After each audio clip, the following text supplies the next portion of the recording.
केवलज्ञानभास्करा कुर्वन्तो जगतां शान्ति प्रश्वात्याजिनेश्वरा। नमो अरिहन्ताणं नमो सिद्धाणं नमो आयर्याणं नमो वज्रायणं नमो लोये सब साहुणम। पंच परमेष्टि भगवान की, 1000 श्री आदिनाथ भगवान की, आचे भगवान गणाचार्य विराग सागर जी महाराज की, गुरुवर विशुद्ध सागर जी महाराज की, 3 कम 9 कोटि मुनिराजों की।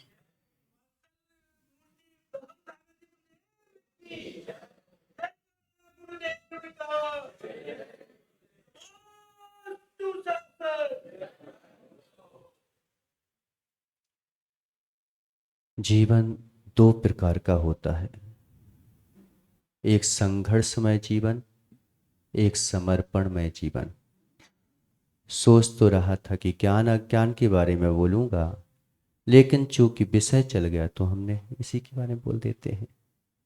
संघर्षमय जीवन जो है, जीवन में रहता है तनाव, अशांति, क्लेश, और समर्पणमय जीवन जो है वो लाता है आनंद, शांति, पीड़ा में भी जो है अनुभूति को पैदा करता है।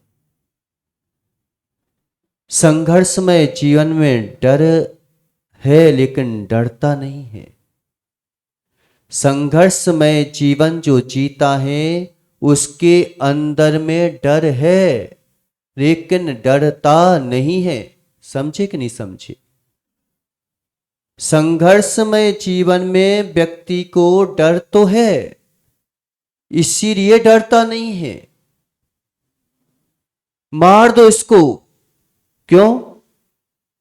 क्योंकि उसके अंदर में डर भरा हुआ है कि अगर मैं इसे नहीं मारूंगा तो ये मुझे मार देगा। दिखता ऐसा है कि निडर है, लेकिन उसके अंदर सबसे ज्यादा डर भरा हुआ है। अच्छा एक बात बताओ, फांसी लगाना, जहर खाना, इनको क्या जीवन से प्यार नहीं था क्या? इनको क्या जीवन से प्यार नहीं होता क्या? सबसे ज्यादा प्रेम इनको अपने जीवन से होता है, इसीलिए फांसी लगाते हैं। क्यों संजू? सबसे ज्यादा चाहते हैं कि मैं जीवन जीऊं, मैं जीवन जीऊं, इसीलिए फांसी लगाते हैं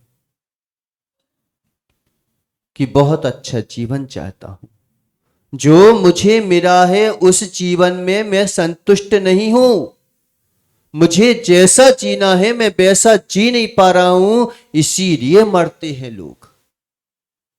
क्यों ऐसा नहीं होता कि मुझे जो है मेरी बात सब माने, मेरी सब बात माने, लेकिन कोई मेरी बात नहीं मान रहा है, इससे अच्छा तो मर जाना अच्छा है। मेरे को सब पैसे दें, अगर ये पैसे नहीं दे रहे हैं तो इससे अच्छा तो मर जाना अच्छा है। वो जीवन तो जीना चाहते थे, लेकिन स्वीकार नहीं कर पाए जीवत भाव को कि मैं मरता ही नहीं हूं। समर्पणमय जीवन और संघर्षमय जीवन में बहुत अंतर है। संघर्षमय जीवन आज हर व्यक्ति जो है संघर्ष में जी रहा है, समर्पण में जी ही नहीं पा रहा है। अगर नहीं मिल रहा है तो संघर्ष, मिल रहा है तो संघर्ष, अगर पैसा मिल गया, सब कुछ मिल गया, तो भी आदमी के जीवन में दिमाग में संघर्ष घुसा हुआ है।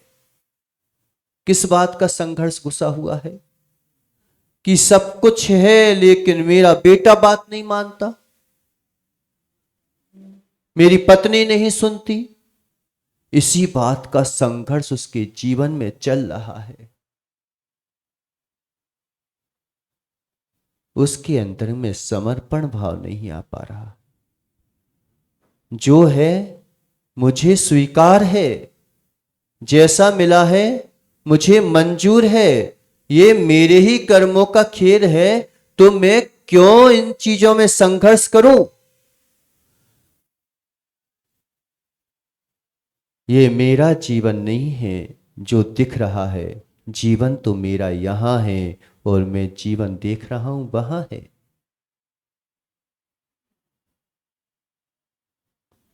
समर्पण में जीवन में ही शांति आ सकती है, संघर्ष में जीवन में शांति आती ही नहीं है। आदमी आज समर्पण तो करता है, लेकिन निचले लोगों को समर्पण कर देता है, इसलिए दिखता समर्पण है, होता संघर्ष है। उच्च लोगों को अगर देखा जाए तो उसमें लगेगा संघर्ष और मिलेगा समर्पण। नहीं आया समझ में? पुलिस वाला अगर चोरों को कहे कि भैया चोरों को पकड़ना है, तो चोरों को अगर समर्पण कर दे पुलिस वाला, तो क्या होगा देश का? बताओ। चोर पुलिस को समर्पण करे कि पुलिस चोर को समर्पण करे? कि भैया अब वो मेरा पकड़ा गया, अब पूरी पुलिस वाली समर्पण कर दो चोरों को, तो कहेगा आहा आज तो मेरी सत्ता जम गई। आज हो क्या रहा है, व्यक्ति समर्पण तो कर रहा है, लेकिन समझ ही नहीं पा रहा है कि मुझे समर्पण करना कहां है। संघर्ष में जाता है और समर्पण कर देता है। महापुरुषों के पास तो जाता ही नहीं, देखता ही नहीं कभी। वहां पे तो ऐसा लगता है अरे वो क्या सुनाएंगे, उनके पास जाएंगे तो बे घसी पिटी बातें सुनते रहो। माध्यस्थ भाव रखो, मुझे क्या बोलते हैं संयम भाव रखो। इनसे क्या होता है? संयम भाव से कुछ होता है क्या? अगर संयम संयम भाव रखते रहे तो कहां दुकानदारी चलेगी? क्यों संजू? नहीं लगता? अगर माध्यस्थ भाव रख लिया तो कहां से कुछ होगा? उनके पास क्या मिलेगा? कुछ मिलेगा क्या? और मालूम चला कि पत्नी के पास जाएगा, उससे बोलेगा कि मेरे भैया मेरी दुकानदारी अगर कुछ हिस्सा बाट नहीं हो रहा है, कुछ नहीं हो रहा है, तू तो बुज़दिल इंसान है, मर जाता इससे अच्छा। तो वो कहता है कि हाँ मरने के भाव हो रहे हैं, तो क्या कहते हैं? हाँ मर ही जाओ, इससे अच्छा तो जीना ही क्या है तुम्हारे लिए। क्या बोलेंगे घर वाले कि भाई उससे उधार लेना है, तो भाई घर में जाए गए तो कह भाई ले नहीं पा रहे हो, नहीं ले पाए तो क्या कुछ जन्म ले लिया तुमने, मर जाओ इससे अच्छा। तो वो तो और जो है ढकेलने का काम करते हैं। और मुनिराज बोल देंगे कि भाई ठीक है नहीं दे रहा है, शक्ति है तो ले लो, नहीं शक्ति है तो भाई छोड़ दो, भाई अपन अभी भी जो है कई बार कमा सकते हो। तो किसका जीवन है कि उधार जाने के बावजूद भी जीवन ना चला हो? संघर्षमय जीवन अगर जीते रामचंद्र जी तो कहते थे ए भरत मेरा भी हिस्सा है। हो गई केकी कोई? संघर्षमय जीवन जीते तो हिस्सा बांट मांगते कि मेरा जीवन इससे नहीं चल सकता, दो तुम तो मेरे को। अगर सीता संघर्षमय जीवन जीती तो कहती हे राम तुमने मेरे को जंगल में छोड़ा, ऐसे 50 राम खड़े कर दूंगी, तू कौन से खेत की मूली है। दिखता तो ऐसा कि आनंद मिल जाएगा, लेकिन ऐसा होता कि जीवन भर के लिए सीता जो है अपने आप को आज इतिहास के पन्नों पर नहीं लिखी जाती, और इतिहास के पन्नों पर लिखी जाए चाहे नहीं लिखी जाए, लेकिन दुर्भाग्य के पन्नों पर जरूर उसका जीवन लिखा जाता।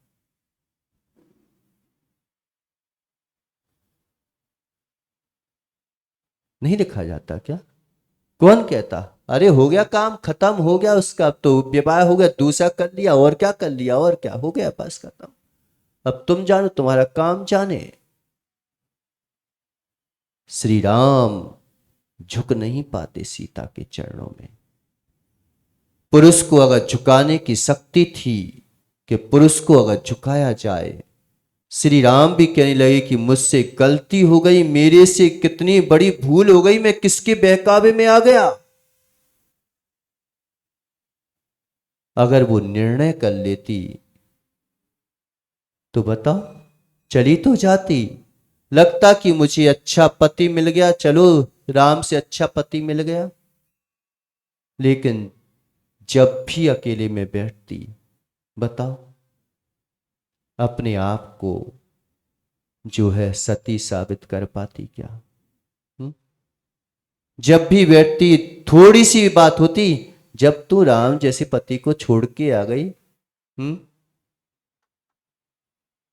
क्यों नहीं होता क्या? हमें लगता है कि कई चीजों में संघर्ष नहीं दिखता, लेकिन संघर्ष होता है। मूल बात पर जाओ तो आदमी कई बार जो है कमा सकता है, संसार में रह करके भी कई बार घाटा लगने पर भी कई बार चढ़ाई कर सकता है व्यक्ति। चींटी कई बार फिसलती है, कई बार नीचे चढ़ी जाती है, वो तो कहीं फांसी का निर्णय नहीं लेती। कभी लिया उसने निर्णय क्या कि मैं फांसी पर चढ़ जाऊं, मैं किसी को जहर खा लूं, वो कल जहर भी मीठा समझ के खा ले। वो भी चींटी जो है पानी होता है वहां से पीछे हट जाती है, असंगी जिसे बोध भी नहीं है, उसको भी जो है इतना पता है कि यहां पानी है, यहां मेरी मौत हो जाएगी। लेकिन मनुष्य जैसा जीव जो है जरा जरा सी बातों पर कैसे निर्णय ले लेता है। जहां कर्मों की जो है बात को जान सकता है, जहां जीव द्रव्य को पहचान सकता है, जहां हे उपादेय को जान सकता है, शायद हे उपादेय को ज्यादा जान लेता है वो उल्टा निर्णय कर लेता कि उपादेय को हे मान लेता, हे को उपादेय मान लेता है। मिथ्यात्व क्या है? मिथ्यात्व कोई अलग से टंगी हुई वस्तु है क्या? अलग से कोई पहाड़ पर बैठी हुई कोई चीज है क्या? वो सम्यक क्या है? कुछ भी अलग से नहीं है। लेकिन जो जैसा नहीं है उसको वैसा मान लेता है। ये उपादेय को हे मान लेता है, हे को उपादेय मान लेता है, शरीर को अपना मान लेता है और अपने को शरीर मान लेता है। ये जो है द्वंद्व का खेल समाप्त नहीं हो पाता। आत्मा को आत्मा नहीं मान पा रहा है और शरीर को शरीर नहीं मान पा रहा है। या तो फिर सब माया है, माया है, माया है, माया है कह करके दुनिया में जो है मायाचारी में फंस जाता है, और या तो कहता है कि कुछ है ही नहीं संसार में। ऐसे मिथ्या पंथ हुए कि सब माया है, संसार में जो चल रहा है सब माया है, माया है, माया है। पंकज ऐसे जो है पंथ बने हैं, पंथ धर्म के नाम पर, कि संसार में ये जो भवन दिख रहा है ये माया है, ये जो तबले ढिंगे दिख रहे हैं सब माया,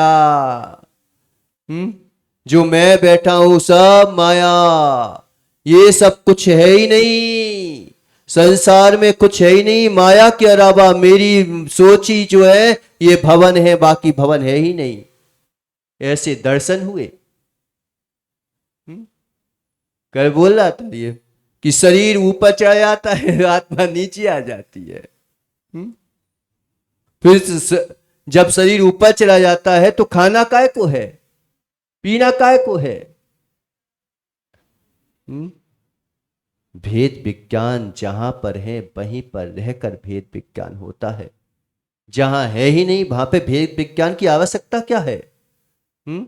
जहां दूध है वहीं पर तुम जो है छाछ आदि जो है घी निकालने की कोशिश करोगे, कि जहां दूध नहीं है उसमें से निकालने की कोशिश करोगे? हम्म? माया कसाय तो हो सकती है, लेकिन माया धर्म नहीं हो सकता, नहीं हो सकता। सब माया है, सब माया है, सब माया है। जो दिख रहा है सब माया है। हम्म?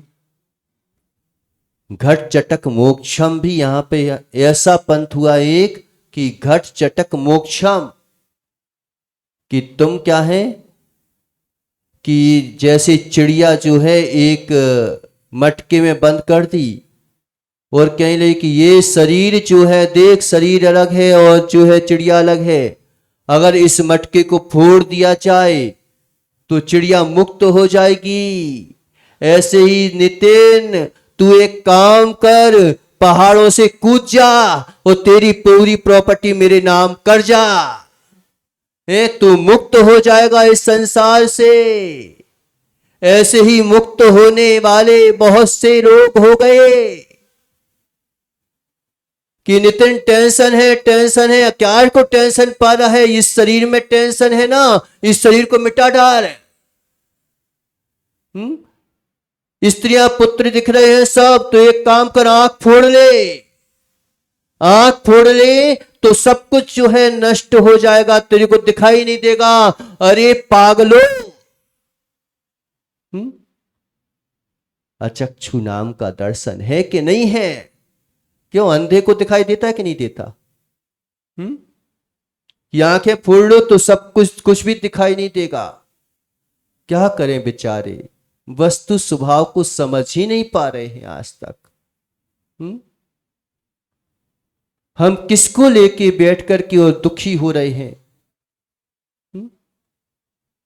कि मंदिर में गए, एक श्रीफल अगर चढ़ा था तो श्रीफल चढ़ा था, लड्डू रखा था, वहां पर अंगूर रखे हुए थे। अब ये दिनेश क्या बोलता है, ये अंगूर मेरे सामने नहीं होते तो मैं खाता क्यों? इन अंगूरों की गलती है, मेरी गलती नहीं है। अंगूरों ने जैसे तेरे को श्रीफल चढ़ाए हो कि आ जा मेरे को खा जा।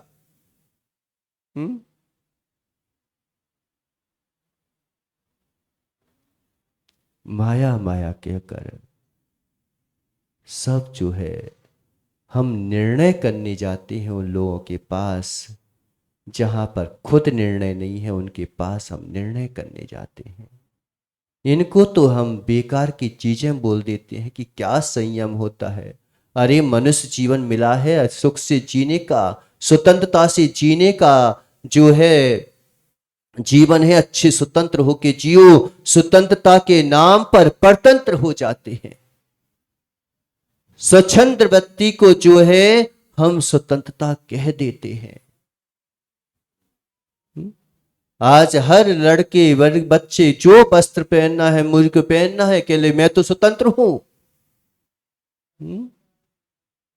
मैं तो स्वतंत्र हूं। ये स्वतंत्रता है कि स्वच्छंदता है? किस चीज को स्वतंत्रता बोल देते हो?